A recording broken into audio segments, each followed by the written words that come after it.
10 رمضان المبارک یہ حضرت خدیجۃ الکبریٰ ام المومنین حضرت خدیجۃ الکبریٰ رضی اللہ تعالیٰ عنہا ملیکۃ العرب محبوبہ محبوب خدا اور حبیبہ حبیب خدا حضرت خدیجۃ الکبریٰ رضی اللہ تعالیٰ عنہ کا یوم وصال ہے۔ یہ وہ شخصیت ہیں کہ اسلام پر ان کے اتنے احسانات ہیں حضرت سیدہ خدیجۃ الکبریٰ کے کہ قیامت تک کے لوگ مسلمان اس کو کبھی بھلا نہیں سکتے، اتنے احسانات ہیں۔ میرے آقا کی جان نثار زوجہ،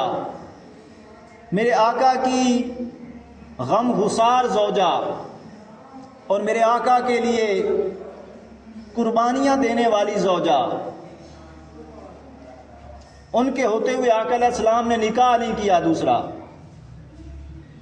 اور جن کے لیے اللہ رب العزت آسمان سے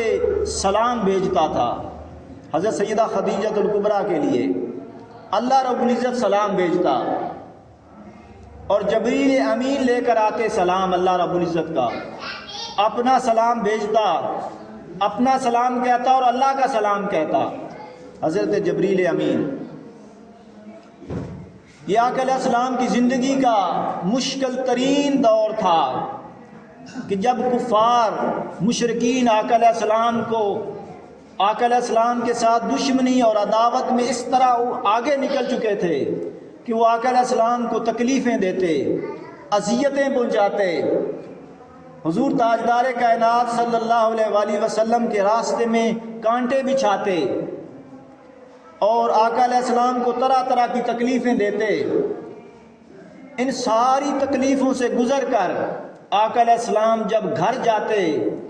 تو حضرت سیدہ خدیجۃ الکبریٰ میرے آقا کا دل بڑھاتی، مشرکین کے اور کافروں کے دکھ اور تکلیفیں سہ کر جب میرے آقا جاتے گھر میں، حضرت سیدہ خدیجۃ الکبریٰ کے ذریعے انہیں آرام آتا، چین آتا، ایک اللہ رب العزت آپ کی ڈھال بنتا آقا علیہ السلام کی، اور اللہ فرماتا کہ اے میرے محبوب، ان لوگوں کی باتیں، کفار مکہ کی باتیں آپ کو بڑا دکھی کرتی ہیں، بڑی تکلیف دہ ہیں آپ کے لیے۔ ایک اللہ رب العزت آپ کے لیے ڈھال بنتا، ایک حضور کے چچا حضرت ابو طالب حضور کے لیے ڈھال بنتے، اور ایک حضرت خدیجۃ الکبریٰ وہ میرے آقا کے لیے ڈھال بنتی۔ گھر سے باہر حضرت ابو طالب حضور کے لیے ڈھال بنتے، اور گھر میں حضرت خدیجۃ الکبریٰ حضور کا راحت کا باعث بنتی۔ حضرت خدیجۃ الکبریٰ سے میرے آقا اتنی محبت کرتے تھے، اتنی محبت کرتے تھے کہ حدیث پاک میں ہے، اور اس حدیث کو امام حاکم نے مستدرک میں روایت کیا ہے، اور اس حدیث کو امام ابن ابی شیبہ نے روایت کیا ہے، اور اس حدیث کو امام ذہبی نے سیر الاعلام النبلاء میں روایت کیا، پھر اس حدیث کو امام زہری نے روایت کیا، امام حیثمی نے مجموع زوائد میں روایت کیا کہ حضرت امام ابن شہاب زہری وہ بیان کرتے ہیں کہ نماز فرض ہونے سے پہلے حضرت سیدہ خدیجۃ الکبریٰ رضی اللہ تعالیٰ عنہ یہ وہ واحد خاتون تھی جو سب سے پہلے اللہ پر ایمان لائی، اور سب سے پہلے آقا علیہ السلام پر ایمان لائیں، اور آقا دو جہاں صلی اللہ علیہ وآلہ وسلم کو نبی برحق تصدیق کیا، نبی برحق تسلیم کیا حضرت سیدہ خدیجۃ الکبریٰ نے۔ اسی طرح پھر حدیث پاک میں ہے، اور اس حدیث کو امام احمد بن حنبل نے روایت کیا جو آگے دے رہا ہوں، اور اس حدیث کو امام ابن حبان نے روایت کیا، اور امام حاکم نے روایت کیا، اور امام حاکم کہتے ہیں کہ یہ حدیث ھذا حدیث صحیح الاسناد، یہ حدیث اپنی سند میں صحیح ہے۔ ایک دفعہ آقا علیہ السلام نے صحابہ کرام کے درمیان 4 لائنیں زمین پر کھینچی، زمین پر 4 لائنیں کھینچیں اور حضور نے فرمایا، حدیث کے الفاظ ہیں،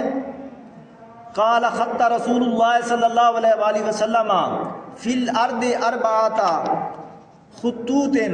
آقا علیہ السلام نے 4 لائنیں زمین پر کھینچیں، 4 خطوط کھینچے اور صحابہ کرام سے فرمایا، یار اے میرے صحابہ بتاؤ یہ کیا ہے؟ تو صحابہ کرام نے عرض کیا، اللہ و رسول عالم، یا رسول اللہ ہمیں نہیں معلوم، اللہ اور اس کا رسول ہی بہتر جانتے ہیں۔ تو میرے آقا نے فرمایا، یہ 4 لائنیں جو ہیں یہ 4 جنت کی بہترین عورتیں ہیں۔ ان میں سے پہلی خاتون حضرت خدیجہ بنت خویلد، دوسری حضرت فاطمہ بنت محمد، اور تیسری حضرت آسیہ بنت مزاحم جو فرعون کی بیوی تھی، اور چوتھی خاتون حضرت مریم بنت عمران جو حضرت عیسیٰ علیہ السلام کی والدہ تھی۔ یہ 4 عورتیں، میرے آقا نے فرمایا کہ یہ 4 عورتیں جنت کی بہترین عورتیں ہیں۔ پھر اسی طرح حدیث پاک میں ہے، آقا علیہ السلام حضرت سیدہ خدیجہ الکبریٰ سے اتنی محبت کرتے تھے حدیث پاک میں، اور یہ حدیث بخاری مسلم کی ہے، بخاری مسلم کی متفق علیہ حدیث ہے۔ اس حدیث کو حضرت عائشہ صدیقہ رضی اللہ تعالیٰ عنہ نے روایت کیا۔ عائشہ صدیقہ رضی اللہ تعالیٰ عنہ وہ بیان کرتی ہیں کہ حضرت خدیجہ الکبریٰ کی بہن حالہ ان کا نام تھا، اور حضور کی سالی، انہوں نے آقا علیہ السلام سے اندر آنے کی اجازت مانگی، اجازت طلب کی۔ اب یہ چونکہ حضرت خدیجہ الکبریٰ کی بہن تھی، آواز ملتی جلتی تھی اور انداز بیان بھی ایک جیسا تھا، انہوں نے اندر آنے کی اجازت مانگی۔ اب ان کی یہ آواز میرے آقا کو اس زمانے میں لے گئی۔ اب حضرت خدیجہ الکبریٰ کو گزرے ہوئے ایک زمانہ بیت گیا تھا، جب انہوں نے آواز دی کہ آقا میں اندر آ جاؤں، وہ انداز بیان وہی حضرت خدیجہ الکبریٰ والا انداز بیان، اور ان کی آواز آقا علیہ السلام کو اس زمانے میں لے گئی۔ آقا علیہ السلام لرزہ پر اندام ہو گئے آقا علیہ السلام، اور آقا علیہ السلام نے جب انہیں اندر آنے کو کہا تو آپ نے فرمایا، او خدایا یہ تو حالہ ہیں، میں سمجھا کہ یہ حضرت خدیجہ الکبریٰ ہے۔ یعنی آقا علیہ السلام سے جب انہوں نے اجازت مانگی تو آقا کو لگا جیسے حضرت خدیجہ الکبریٰ ہے اور ان سے اجازت مانگ لی ہیں۔ تو حضرت عائشہ صدیقہ رضی اللہ تعالیٰ نے فرمایا، یا رسول اللہ، آپ فرماتی ہیں کہ مجھے حضرت خدیجہ الکبریٰ پر اتنا رشک آیا کہ میں نے عرض کیا، یا رسول اللہ آپ اس قریش کی سرخ گالوں والی بڑھیا کو ابھی تک بھولے نہیں ہیں، اس قریش کی سرخ گالوں والی بڑھیا کو اتنا یاد کرتے ہیں آپ آقا، جس کو فوت ہوئے بھی ایک زمانہ گزر گیا ہے، حالانکہ اللہ رب العزت نے آپ کو اس کا نعم البدل عطا کر دیا ہے، اس کے بدلے میں اللہ نے آپ کو اور زیادہ بیویاں عطا کر دی ہیں، اور آپ اس کو اتنا یاد کرتے ہیں۔ تو یہ میرے آقا کا حضرت خدیجہ الکبریٰ کے ساتھ محبت کا عالم تھا۔ حدیث پاک میں، اور یہ حدیث جو آگے دے رہا ہوں اس کو امام بخاری نے روایت کیا اور امام مسلم نے روایت کیا، اور حضرت ابو ہریرہ رضی اللہ تعالیٰ عنہ اس حدیث کے راوی ہیں۔ حضرت جبریل امین آقا علیہ السلام کی بارگاہ میں حاضر ہوئے، آقا کی بارگاہ میں حاضر ہوئے، آ کے عرض کرنے لگے، یا رسول اللہ، یہ جو حضرت خدیجہ الکبریٰ آپ کے پاس کھانا لے کر اب تھوڑی دیر کے بعد آنے والی ہیں، ان کے ہاتھ میں ایک برتن ہوگا جس میں کھانا ہوگا، روٹی ہوگی، سالن ہوگا، جب وہ آپ کے پاس آئیں تو انہیں اللہ کا سلام کہنا کہ اللہ تمہیں سلام کہتا ہے، اے خدیجہ الکبریٰ اللہ تمہیں سلام کہتا ہے، اور میرا بھی سلام عرض کرنا، اور انہیں جنت میں موتیوں والے محل کی بشارت سنانا، اور اس کے علاوہ اس محل میں نہ کوئی تکلیف ہے، نہ کوئی شور و غل ہے، نہ کوئی تکلیف ہے، تو اس محل کا آپ کو بشارت سنانا۔ حضرت اسماعیل وہ بیان کرتے ہیں کہ حضرت عبداللہ ابن ابی اوفا سے پوچھا گیا، حضرت عبداللہ ابن ابی اوفا سے پوچھا گیا کہ آقا علیہ السلام کو جو جبریل امین نے کہا تھا کہ آپ حضرت خدیجہ کو بشارت دینا اس محل کی، کیا آقا علیہ السلام نے اس محل کی بشارت آپ کو دی تھی؟ تو انہوں نے کہا، ابن ابی اوفا نے کہا ہاں میرے آقا نے ان کو بشارت دی تھی کہ جنت میں آپ کو ایک محل عطا کیا جائے گا جو موتیوں کا بنا ہوا ہے، جس میں نہ کوئی شور و غل ہے اور نہ کوئی تکلیف ہے۔ اسی طرح پھر آگے بڑھیں، حدیث پاک میں ہے،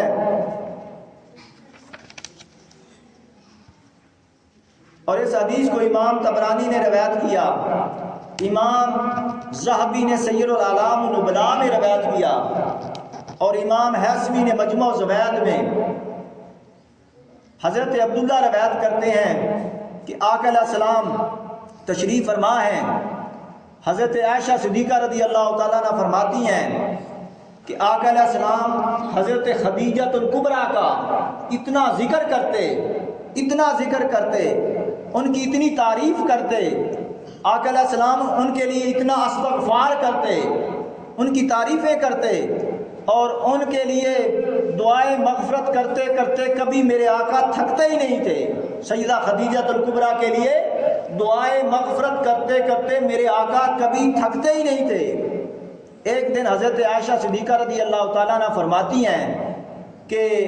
آقا علیہ السلام حضرت خدیجہ الکبریٰ کی تعریف کر رہے تھے، ان کا ذکر کر رہے تھے، تو مجھے بتقاضۂ بشریت مجھے ان پر غصہ آ گیا، تھوڑا سا غصہ آ گیا۔ میں نے کہا یا رسول اللہ،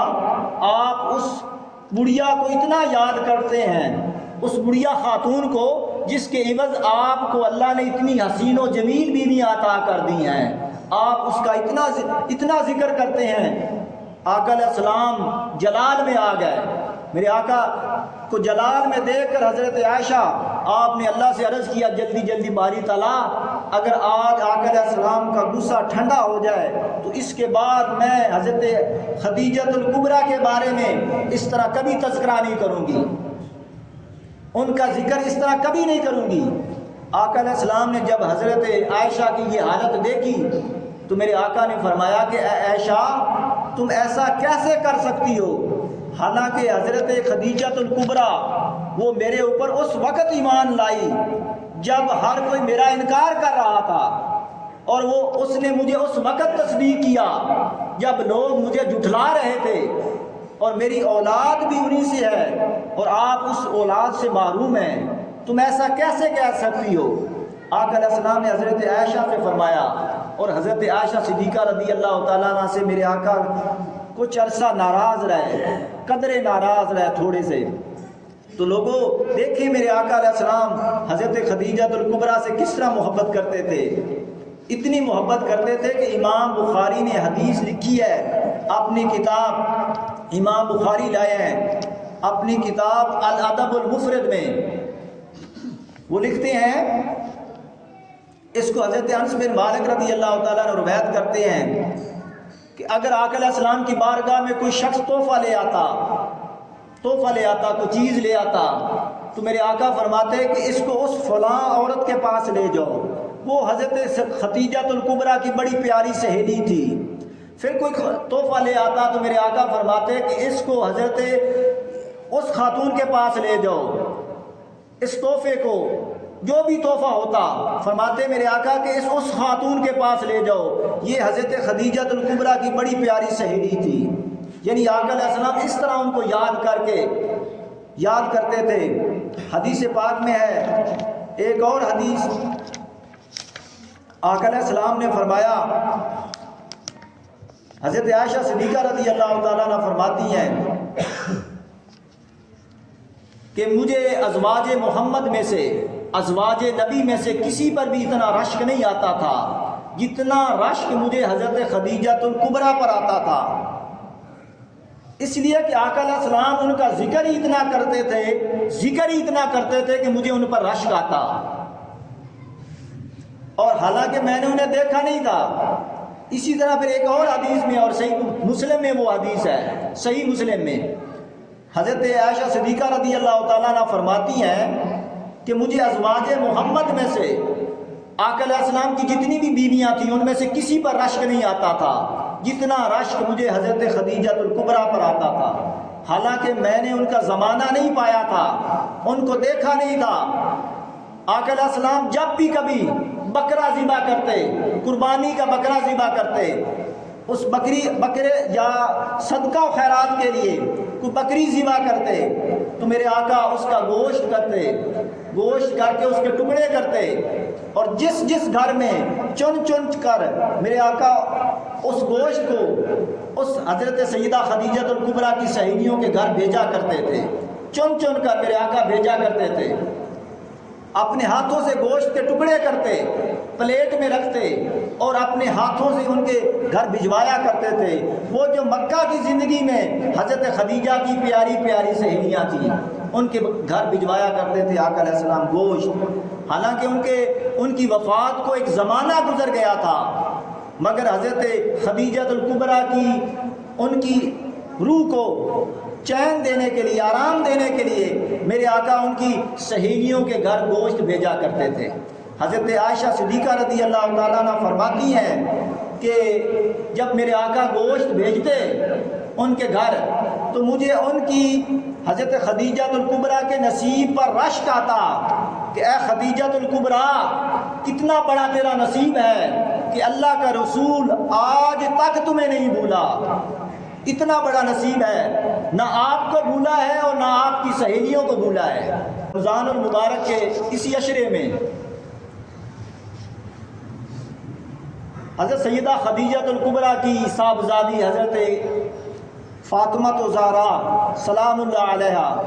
ان کی وفات کا بھی دن ہے 3 رمضان المبارک۔ تو حاضری لگوانا چاہتا ہوں ایک واقعہ بیان کر کے، اور اس روایت کو جو میں آگے دے رہا ہوں، اس حدیث کو امام زمخشری نے روایت کیا اور امام فخر الدین رازی نے روایت کیا کہ ایک دفعہ حسن اور حسین بیمار ہو گئے، حسن اور حسین بیمار ہو گئے، آقا علیہ السلام ان کے گھر تشریف لے گئے۔ میرے آقا نے کہا، فرمایا کہ اے علی، اے فاطمہ، حسن اور حسین کے لیے نظر کرو، ان کے لیے منت مانو۔ تو حضرت سیدہ کائنات اور مولا کائنات نے اور ان کی خادمہ حضرت فضہ نے منت مان لی کہ ہم 3 روزے رکھیں گے، اگر حسن اور حسین صحت یاب ہو جاتے ہیں تو ہم 3 روزے رکھیں گے۔ اب ان کی صحت یابی ہو گئی، منت پوری کرنے کا وقت آ گیا۔ مولا کائنات نے شمون نامی ایک شخص تھا یہودی الخیبری، اس کے پاس کچھ مزدوری کی، کچھ کام کیا اور وہاں سے کچھ تھوڑے سے پیسے ملے۔ مولا کائنات نے اس سے 3 روزے رکھنے کا اہتمام کیا، راشن لیا، روزہ رکھا۔ پہلے دن جب روزہ رکھا، کھانا بنایا، افطاری کا وقت آیا، سیدہ کائنات نے روٹی بنائی، دروازے پر ایک سائل نے آواز دی، اے اہل بیت محمد، اے محمد کے گھر والوں، سخیوں کے در والوں، میں مسکین ہوں اور بھوکا ہوں، مجھے کھانا کھلا دیں۔ سیدہ کائنات نے مولا کائنات سے اور دیگر افراد سے پوچھ کر وہ کھانا انہیں عطا کر دیا، خود پانی سے روزہ افطار کر لیا۔ دوسرا دن آیا، روزہ رکھا، افطاری کا دن آیا، وقت آیا۔ جب افطاری کا وقت آیا، سیدہ کائنات نے روٹی بنائی، کھانا تیار کیا، ایک سائل نے پھر آواز دی، اے محمد کے گھر والوں، میں یتیم ہوں اور بھوکا ہوں، مجھے کھانا کھلا دیں۔ سیدہ کائنات نے اور مولا کائنات نے اپنا کھانا اٹھا کر انہیں دے دیا اور خود روزہ پانی سے افطار کر لیا۔ تیسرا دن آ گیا، روزہ رکھا، افطاری کا وقت آیا۔ جب قریب پہنچے تو ایک اور سائل نے آواز دی، اس نے کہا کہ میں قیدی ہوں، بھوکا ہوں، مجھے کھانا کھلا دیں۔ آپ نے اپنا سارا کھانا اٹھا کر اسے دے دیا اور خود پانی سے روزہ افطار کر لیا۔ 3 دن جب پانی سے روزہ افطار ہوتا رہا تو حسن اور حسین کے پیارے پیارے مکھڑے، پیارے پیارے چہرے مرجھا گئے اور سیدہ کائنات کے اور مولا کائنات کے چہروں پر بھی اثرات، بھوک کے اثرات نمایاں ہو گئے۔ مولا کائنات حسن حسین کی انگلی پکڑ کر میرے آقا کی بارگاہ میں پہنچ گئے۔ میرے آقا نے جب علی کا چہرہ دیکھا، حسن کا چہرہ دیکھا، حسین کا چہرہ دیکھا، ان کی آنکھوں پر سیاہ حلقے پڑے ہوئے تھے۔ میرے آقا بے چین ہو گئے، بے چینی کی عالم میں میرے آقا اٹھے، سیدہ کائنات کے گھر گئے، سیدہ کائنات کے آپ کے چہرہ اقدس کو دیکھا تو ان کی آنکھوں پر بھی سیاہ حلقے تھے۔ میرے آقا بے چین ہو گئے، میرے آقا کی طبیعت پر بوجھ آ گیا، بس ایک بوجھ آیا ہی تھا، بوجھ آیا ہی تھا۔ ایک تکلیف میرے آقا کو تھوڑی محسوس ہوئی تھی کہ میرے آقا سیدہ کائنات نے اور فاطمہ الزہرا نے اور علی المرتضیٰ نے کتنی بڑی قربانی دی ہے۔ تھوڑی تکلیف آئی تھی کہ جبریل امین حاضر ہو گئے، آ کے عرض کیا آقا گھبرائیں نہیں، آقا گھبرائیں نہیں، یہ لیجئے آقا، یہ لیجئے سورۃ طہر کی آیات جو اللہ رب العزت نے تحفہ بھیجی ہیں حسن کے لیے، حسین کے لیے، علی فاطمہ کے لیے۔ وہ تحفہ بھیجی ہیں اللہ رب العزت نے 4 آیات۔ آقا گھبرائیں نہ۔ آقا علیہ السلام نے ان آیات کی تلاوت کی، ان آیات کی تلاوت کی اور فرمایا کہ یہ جو آیات ہیں یہ حسن حسین علی فاطمہ کے ان کی شان میں اتری ہیں۔ ان آیات کا ترجمہ کیا ہے؟ اللہ رب العزت فرماتے ہیں کہ یہ وہ بندگان خدا ہیں جو اپنی نظر پوری کرتے ہیں اور اس دن سے ڈرتے ہیں، اس دن سے ڈرتے ہیں جس دن کو سختی پھیل جائے گی۔ اب دیکھیں محمد کے گھرانے والے اس دن سے ڈر رہے ہیں اور آج ان کے غلام ایسے ان کو کوئی فکر ہی نہیں ہے۔ محمد کے گھرانے بازبان قرآن کہتا ہے کہ محمد کے گھرانے والے وہ اس دن سے اور اس دن کی سختی سے ڈرتے ہیں اور وہ اپنا کھانا اٹھا کر کبھی یتیم کو دے دیتے ہیں، کبھی مسکین کو دے دیتے ہیں اور کبھی قیدی کو دے دیتے ہیں، خود نہیں کھاتے اور ان سے کہتے ہیں انما نطعمکم لوجہ اللہ، ہم نے یہ جو آپ کو کھانا کھلایا ہے ہم نے کسی اور غرض سے نہیں کھلایا، ہم نے تو اس لیے کھلایا ہے تاکہ اس سے ہمارا مولا راضی ہو جائے اور اس کے بدلے ہمیں اس کا دیدار نصیب ہو جائے۔ یہ وہ لوگ ہیں اور وہ یہ عرض کرتے ہیں کہ ہمیں تو اس رب، اپنے رب سے اس دن کا ڈر ہے جب وہ دن چہروں کو کالا کر دے گا، ہمیں تو اس دن کا خوف ہے جو دن لوگوں کے چہروں کو سیاہ کر دے گا اور بدنما کر دے گا۔ لوگوں میں سے یہاں یہ ہے، پیغام یہ ہے کہ دیکھیں اہل بیت کا گھرانہ ہے، میرے آقا کے گھر والے ہیں، مگر کیا ہے وہ اس دن سے ڈرتے ہیں اور خوف رکھتے ہیں کہ آیا، لہذا ہمیں چاہیے کہ ہمیں بھی اس دن کی تیاری کرنی چاہیے۔